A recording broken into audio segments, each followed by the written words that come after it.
राधे राधे। जय श्री कृष्णा। आप सभी का हमारे YouTube चैनल पर हार्दिक स्वागत है।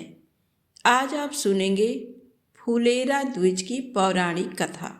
फाल्गुन मास में कई ऐसे त्यौहार आते हैं जो हमारी धार्मिक एवं सांस्कृतिक धरोहर को एक बार फिर से ताज़ा करते हैं। उन्हीं में से एक पावन पर्व है फुलेरा दूज। ये त्यौहार बसंत पंचमी और होली के बीच आता है। माना जाता है कि इसी दिन भगवान कृष्ण ने राधा के साथ फूलों की होली खेली थी।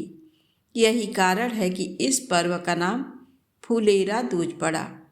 ये पर्व हर साल फाल्गुन शुक्ल पक्ष के दूसरे दिन मनाई जाती है।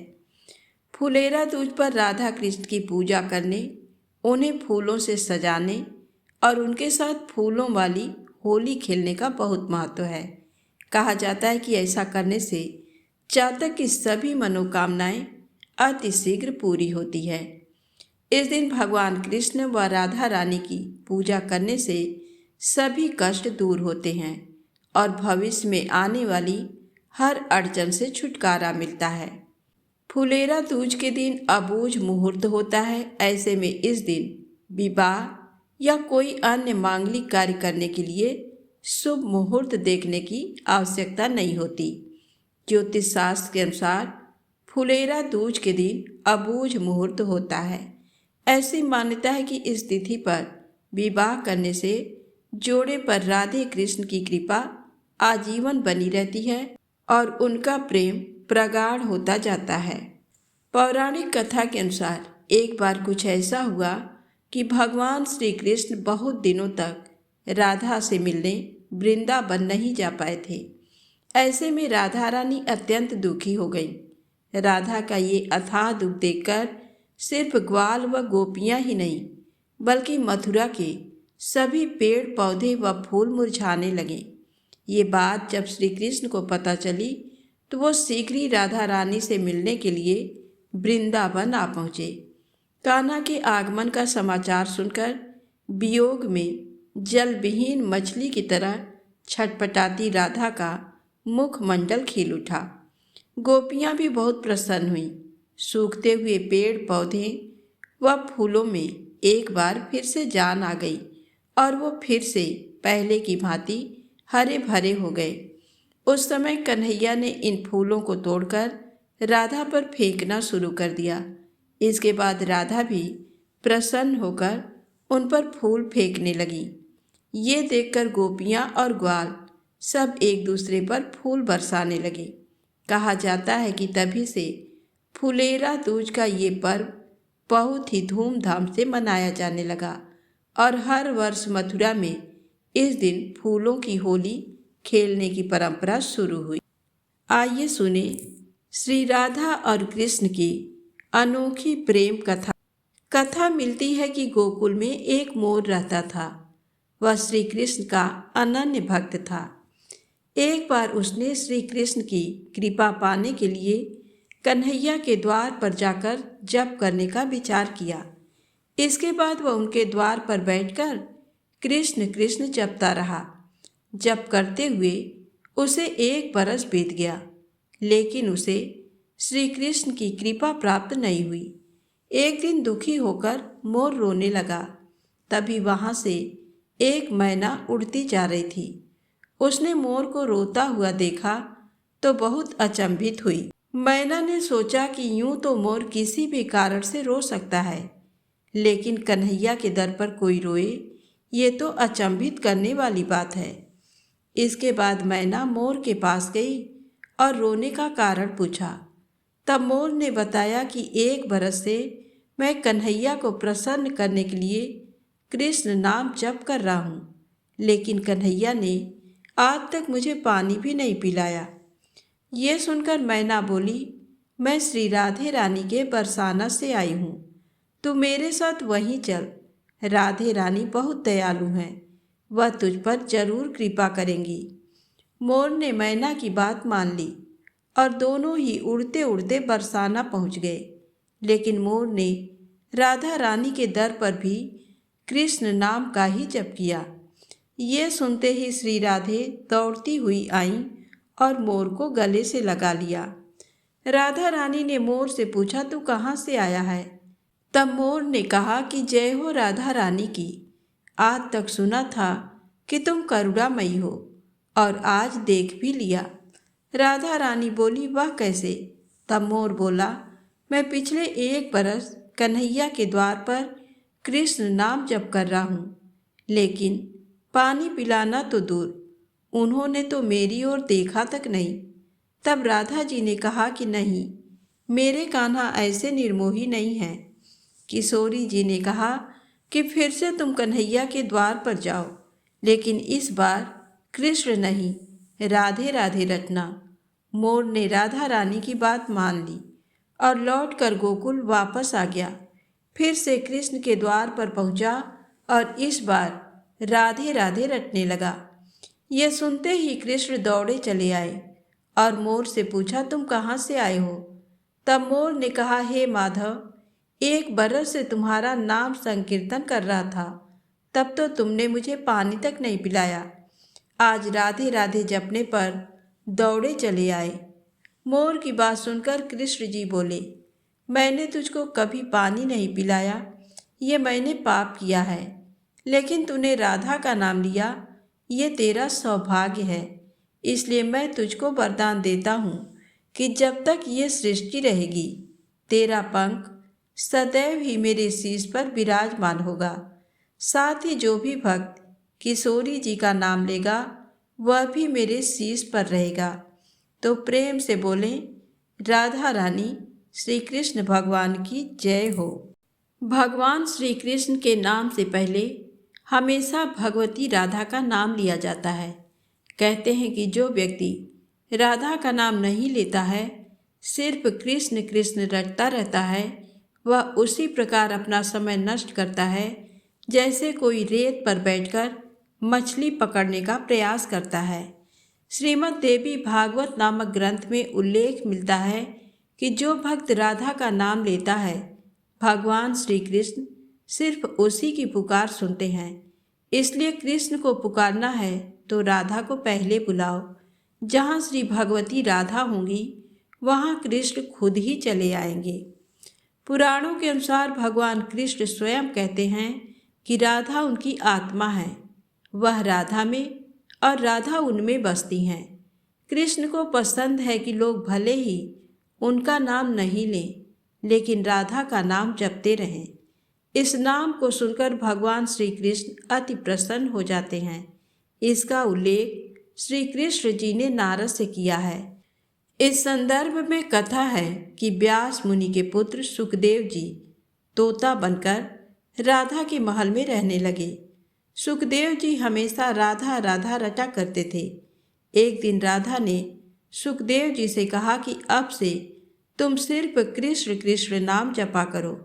सुखदेव जी ऐसा ही करने लगे। इन्हें देखकर दूसरे तोता भी कृष्ण कृष्ण बोलने लगे। राधा की सखी सहेलियों पर श्री कृष्ण का नाम का असर होने लगा। पूरा नगर कृष्णमय हो गया। कोई राधा का नाम नहीं लेता था। एक दिन कृष्ण उदास भाव से राधा से मिलने जा रहे थे। राधा कृष्ण की प्रतीक्षा कर रही थी। तभी नारद जी बीच में आ गए। कृष्ण के उदास चेहरे को देखकर नारद जी ने पूछा कि प्रभु, आप उदास क्यों हैं? कृष्ण कहने लगे कि राधा ने सभी को कृष्ण नाम रटना सिखा दिया है। कोई राधा नहीं कहता, जबकि मुझे राधा नाम सुनकर प्रसन्नता होती है। कृष्ण के ऐसे वचन सुनकर राधा की आंखें भर आईं। महल लौटकर राधा ने सुखदेव जी से कहा कि अब से आप राधा राधा ही जपा कीजिए। उस समय से ही राधा का नाम पहले आता है, फिर कृष्ण का। राधा कृष्ण की तरह सीता का नाम भी राम से पहले लिया जाता है। असल में राम और कृष्ण दोनों ही एक हैं और राधा एवं सीता भी एक हैं। ये हमेशा नित्य और शाश्वत है, क्योंकि यही लक्ष्मी और नारायण रूप से संसार का पालन करते हैं। नारायण लक्ष्मी से अगाध प्रेम करते हैं। ये हमेशा अपने हृदय में बसने वाली राधा का नाम सुनना चाहते हैं। इसलिए ही कृष्ण नाम से पहले राधा नाम लिया जाता है। तो प्रेम से बोले राधे राधे, जय श्री कृष्णा। अब आइए सुने राधा नाम की महिमा कथा। एक बार एक व्यक्ति था, वह एक संत के पास गया और कहता है कि संत जी, मेरा एक बेटा है, वह ना तो पूजा पाठ करता है और ना ही भगवान का नाम लेता है। आप कुछ ऐसा कीजिए कि उसका मन भगवान में लग जाए। संत जी कहते हैं ठीक है, एक दिन तू उसे मेरे पास लेकर आ जा। अगले दिन वो व्यक्ति अपने बेटे को लेकर संत जी के पास गया। अब संत जी उसके बेटे से कहते हैं, बेटा बोल राधे राधे। बेटा कहता है, मैं क्यों कहूँ। संत जी कहते हैं, बेटा बोल राधे राधे। वो इसी तरह से मना करता रहा और अंत तक उसने यही कहा कि मैं क्यों कहूँ राधे राधे। संत जी ने कहा, जब तुम मर जाओगे और यमराज के पास जाओगे, तब यमराज तुमसे पूछेंगे कि कभी भगवान का नाम लिया, कोई अच्छा काम किया। तब तुम कह देना कि मैंने जीवन में एक बार श्री राधा रानी के नाम को बोला है, बस एक बार। इतना बताकर वह चले गए। समय व्यतीत हुआ और एक दिन वो मर गया। यमराज के पास पहुंचा। यमराज ने पूछा, कभी कोई अच्छा काम किया है? उसने कहा, हाँ महाराज, मैंने जीवन में एक बार श्री राधा रानी के नाम को बोला है। आप उसकी महिमा बताइए। यमराज सोचने लगा कि एक बार नाम की महिमा क्या होगी, इसका तो मुझे भी नहीं पता है। यमराज बोले, चलो इंद्र के पास, वो ही बताएंगे। तो वो व्यक्ति बोला, मैं ऐसे नहीं जाऊंगा, पहले पालकी लेकर आओ, उसमें बैठकर जाऊंगा। यमराज ने सोचा ये बड़ी मुसीबत है। फिर भी पालकी मंगवाई गई और उसे बिठाया। 4 कहार पालकी उठाने वाले लग गए। वो बोला, यमराज जी, सबसे आगे वाले कहार को हटाकर उसकी जगह आप लग जाइए। यमराज जी ने ऐसा ही किया। फिर सब मिलकर इंद्र के पास पहुँचे और बोले कि एक बार श्री राधा रानी के नाम लेने की महिमा क्या है। इंद्र बोले, महिमा तो बहुत है, पर क्या है ये मुझे भी नहीं मालूम। बोले कि चलो ब्रह्मा जी को पता होगा, वो ही बताएंगे। वो व्यक्ति बोला, इंद्र जी ऐसा है, दूसरे कहार को हटाकर आप यमराज जी के साथ मेरी पालकी उठाइए। अब एक ओर यमराज पालकी उठा रहे हैं और दूसरी तरफ इंद्र जी लगे हुए हैं। पहुँचे ब्रह्मा जी के पास। ब्रह्मा जी ने सोचा कि ऐसा कौन सा प्राणी ब्रह्मलोक में आ रहा है जो स्वयं इंद्र और यमराज पालकी उठाकर ला रहे हैं। ब्रह्मा के पास पहुँचे। सभी ने पूछा कि एक बार श्री राधा रानी के नाम लेने की महिमा क्या है। ब्रह्मा जी बोले, महिमा तो बहुत है, पर वास्तविकता क्या है ये मुझे भी नहीं पता, लेकिन हाँ, भगवान शिव जी को जरूर पता होगा। वो व्यक्ति बोला कि तीसरे कहार को हटाइए और उसकी जगह ब्रह्मा जी आप लग जाइए। अब क्या करते, महिमा तो जाननी थी। अब पालकी के एक ओर यमराज हैं, दूसरी तरफ इंद्र और पीछे ब्रह्मा जी हैं। सब मिलकर भगवान शिव जी के पास गए और भगवान शिव से पूछा कि प्रभु, श्री राधा रानी के नाम की महिमा क्या है? केवल एक बार नाम लेने की महिमा आप कृपा करके बताइए। भगवान शिव बोले कि मुझे भी नहीं पता, लेकिन भगवान विष्णु जी को जरूर पता होगा। वो व्यक्ति शिव जी से बोला कि अब आप भी पालकी उठाने में लग जाइए।